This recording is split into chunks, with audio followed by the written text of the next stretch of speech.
સાબરકાંઠાથી સમાચાર સામે આવી રહ્યા છે। સાબરકાંઠામાં રસ્તાને લઈ અને માંગણીઓ હજુ પણ ક્યાંક નથી સંતોષાય તેવું લાગી રહ્યું છે।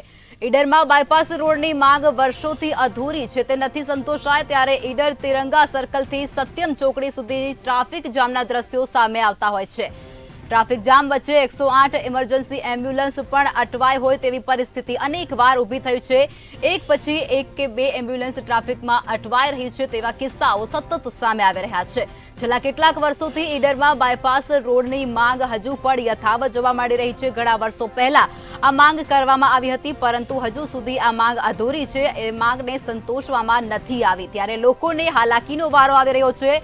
ઈડર તિરંગા સર્કલથી સત્યમ ચોકડી સુધીનો જે રસ્તો છે તેમાં સતત ટ્રાફિક જામ જોવા મળી રહી છે। ટ્રાફિક જામ વચ્ચે 108 ઇમરજન્સી એમ્બ્યુલન્સ છે તે પણ અવારનવાર અટવાઈ રહી છે। એક પછી એક કે એક બે એમ્બ્યુલન્સ ટ્રાફિકમાં અટવાઈ રહી હોય તેવા કિસ્સાઓ સતત સામે આવતા હોય છે ત્યારે છેલ્લા કેટલાક વર્ષોથી ઈડરમાં આ બાયપાસ રોડની માંગ કરવામાં આવી રહી છે, છતાં પણ આ માંગ છે તે હજુ પણ અધૂરી છે। માંગ લોકોની છે તે હજુ પણ નથી સંતોષવામાં આવી।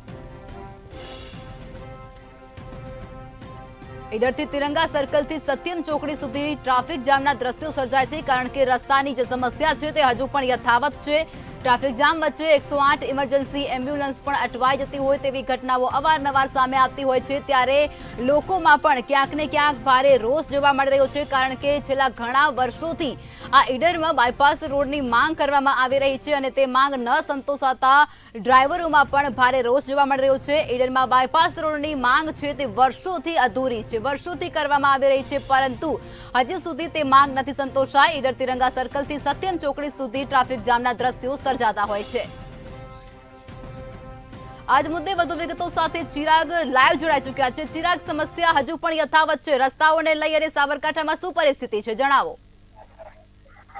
જે સાબરકાંઠા જિલ્લામાંથી પસાર થતો ઈડર શહેર વચ્ચેથી પસાર થતો મુખ્ય સ્ટેટ હાઈવે, જે યાત્રાધામ અંબાજી ને રાજસ્થાનને જોડતો મુખ્ય હાઈવે છે, જે હાઈવે રોડ પર દિવસ દરમિયાન પસાર થતા હજારો જે વાહન ચાલકો છે તે વાહન ચાલકોને ટ્રાફિકની સમસ્યા છે, તે ટ્રાફિકની સમસ્યામાં અવારનવાર જે છે બધા મુશ્કેલી પડતી હોય છે। ખાસ કરીને વાત કરવામાં આવે તો ઈડર શહેરથી વચ્ચેથી જે પસાર થતો સ્ટેટ હાઈવે રોડ છે, સ્ટેટ હાઈવે રોડ પર જે ટ્રાફિકની સમસ્યા છે ને આડેધડ જે પાર્કિંગ કરી દેવામાં આવે છે તેને લઈ પણ સ્થાનિક અને જે બહારથી જે વાહન ચાલકો છે તે વાહન ચાલકોને ભારે હાલાકી થતી હોય છે। જોકે જે સ્થાનિક લોકો છે, સ્થાનિક લોકોએ તંત્રને અવારનવાર બાયપાસ રોડની જે માંગણી કરી છે, જોકે આજ સુધી જે સ્થાનિક તંત્ર છે છેલ્લા 27 વર્ષથી ઈડર છે, ઈડર 28 વિધાનસભામાં ભાજપનું શાસન છે, ભાજપના શાસનની અંદર જે સ્થાનિક ધારાસભ્ય કહેવામાં આવે, જે સ્થાનિક ધારાસભ્યની માંગ તો નથી, પરંતુ જે બહારના ધારાસભ્યો છે તે ધારાસભ્ય અહીંયા રાજ કરતા હોય છે અને જે ધારાસભ્યો છે તે ધારાસભ્યો પાસે જે સ્થાનિકોએ જે બાયપાસ રોડની માંગ કરી છે તેને લઈ જે માંગ છે તે માંગ આજ દિન સુધી છે તે અધૂરી જોવા મળી રહી છે, જેને લઈ